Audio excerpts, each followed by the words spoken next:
Hello बच्चों, good morning all of you. Tejas science class में आप लोग को स्वागत है। देखिए, नाइन्थ का फर्स्ट चैप्टर आप लोग के बीच बहुत बेसिक समझाएंगे ताकि आपको दिमाग में डायरेक्ट समझ में आवे। इसीलिए आपको बेसिक से पहला चैप्टर जो है वास्तविक संख्या है। आखिर वास्तविक संख्या क्या होता है, आपको पिछले क्लास में हम सारी जानकारी दे दिए थे। नंबर सिस्टम के बारे में, संख्या पद्धति के बारे में, जैसे कि सम संख्या, विषम संख्या, आभाज्य संख्या, ये सारी चीज़ बता चुके हैं। लेकिन पहला जो आपका चैप्टर है नाइन्थ में, वास्तविक संख्या के बारे में बताएंगे। आखिर वास्तविक संख्या होता क्या है।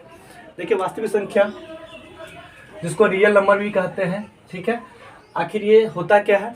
वास्तविक संख्या वह संख्या है जो परिमेय संख्या और अपरिमेय संख्या का संग्रह होता है।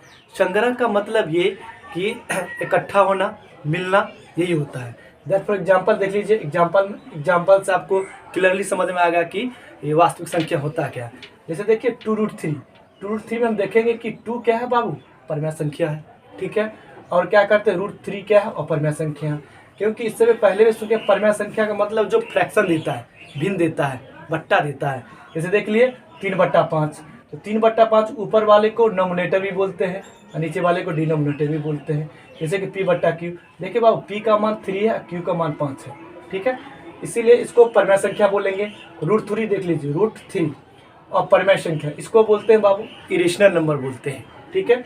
जैसे कि √2, क्योंकि हम जानते हैं कि √2 का वर्गमूल भी नहीं निकलता है और इसका मान कभी भी निकलता है डेसिमल में आता है, 1.414 आता है।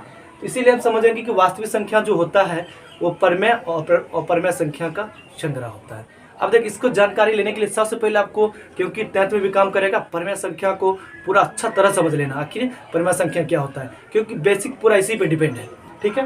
परिमेय संख्या को भी जान लेते हैं कि आखिर परिमेय संख्या होता क्या है। देखिए, परिमेय संख्या को बोलते हैं इंग्लिश में रेशनल नंबर भी बोलेंगे। एकदम स्पष्ट है कि परिमेय संख्या वह संख्या है जो P/Q के रूप में हो, Q = नॉट 0, जहाँ P और Q पूर्णांक है बाबू। क्योंकि परिमेय संख्या जो भी होगा वो बट्टा के रूप में होता है और पूर्णांक होता है। कि पूर्णांक के बारे में हम जानते हैं कि एक धनात्मक होता है, एक ऋणात्मक होता है। एवं P और Q में कोई उभयनिष्ठ गुणनखंड ना हो, ये सबसे इंपॉर्टेंट है। क्योंकि हर टीचर ये चीज़ नहीं दे पाता है। बच्चा को समझता है कि परिमेय संख्या P/Q के रूप में होना चाहिए, लेकिन मोस्ट इंपॉर्टेंट ये है कि P और Q में उभयनिष्ठ गुणनखंड ना हो। उभयनिष्ठ गुणनखंड समझेंगे कि ये कॉमन फैक्टर होता है। जैसे एग्जांपल हम ये समझेंगे उभयनिष्ठ, जैसे कि अगर हम 4 है, यहाँ पर 6 है, तो कहने का दोनों में एक ही टेबल से भाग लगना चाहिए, ठीक है। वो बोलता है परिमेय संख्या ये बोल रहा है कि दोनों उभयनिष्ठ गुणनखंड नहीं होना चाहिए। जैसे 2 के टेबल में दोनों लग रहा है, 2 2 जा 4, 2 3 जा 6, ये बता रहा है।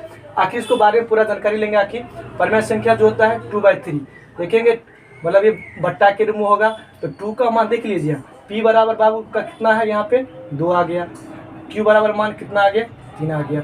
अब एक कंडीशन है इसके साथ। आखिर Q = नॉट 0 बोलता है कि नीचे वाले जो होता है ये डिनोमिनेटर, वो कभी भी Q के 0 के बराबर नहीं होता है। P का मान आपको कुछ भी निकल सकता है, P का मान 2 आ सकता है, 0 आ सकता है, लेकिन Q का मान कभी भी 0 के बराबर नहीं आएगा। अब देख, नीचे में एक चीज़ और कंडीशन बता देते हैं कि जब भी परिमेय संख्या, वो भी समझेंगे कि जैसे देखिए एग्जाम्पल में √144 यानी 144 का वर्गमूल कितना होता है, स्क्वायर। बाबू आप लोग को स्क्वायर रूट दोनों पढ़ा चुके हैं, इसीलिए क्लियरली समझ लीजिएगा, ठीक है। तो 144 का वर्गमूल कितना होता है, 12 होता है, ठीक है। इसके नीचे हम एक बैठा देते हैं, तो बाबू देखो ये P/Q के रूप में आ गया। ये इसी को बोलते हैं परिमेय संख्या, यानी रेशनल नंबर बोलेंगे इसको, ठीक है। इसीलिए ये हर चीज़ को अच्छे से समझिएगा और एकदम कंठस्थ करके याद कर लीजिएगा। हेलो बच्चों, फिर से आप लोग को अपरिमेय संख्या के बारे में बताएंगे कि अपरिमेय संख्या क्या होता है। तो ये इसको इंग्लिश में बोलते हैं इरेशनल नंबर, ठीक है। आखिर ये इरेशनल नंबर होता क्या है। तो अपरिमेय संख्या वह संख्या है जो P/Q के रूप में ना हो और Q = नॉट 0। सेम अपोजिट होता है। परिमेय संख्या बता दें तो बट्टा के P/Q के रूप में हो, और क्या कहते हैं Q = नॉट 0, लेकिन ये होगा P/Q के रूप में नहीं होना चाहिए। दैट फॉर एग्जाम्पल इसका समझ लीजिए। एग्जाम्पल में देखिए पाई, आप लोग पाई से परिचित हैं, क्योंकि पाई का मान कितना होता है, 22/7 होता है। तो देखिए बाबू, इसमें 22/7 मान होता है। इसका जो वैल्यू होता है 3.1428 यानी 3.1428 होगा। इसको हम ये भी बताएंगे आखिर ये क्या कहते हैं और परमेय संख्या क्यों है। वैसे भी ये जानते हैं कि √3 का मान भी 1.732 होता है।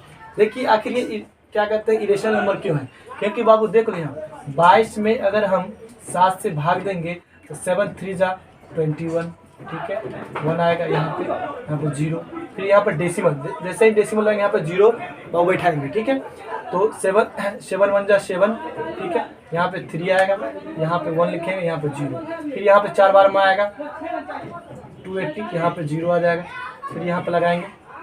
इसी तरह बाबू देख इसी तरह बढ़ते जाएगा। और ये जो परमेय संख्या होता है और परमेय संख्या जो होता है दशमलव के 3 अंक के बाद ये अनंत हो जाता है। यानी अनंत का मतलब होता है ये अशांत आवृत्ति होता है, अशांत आवृत्ति।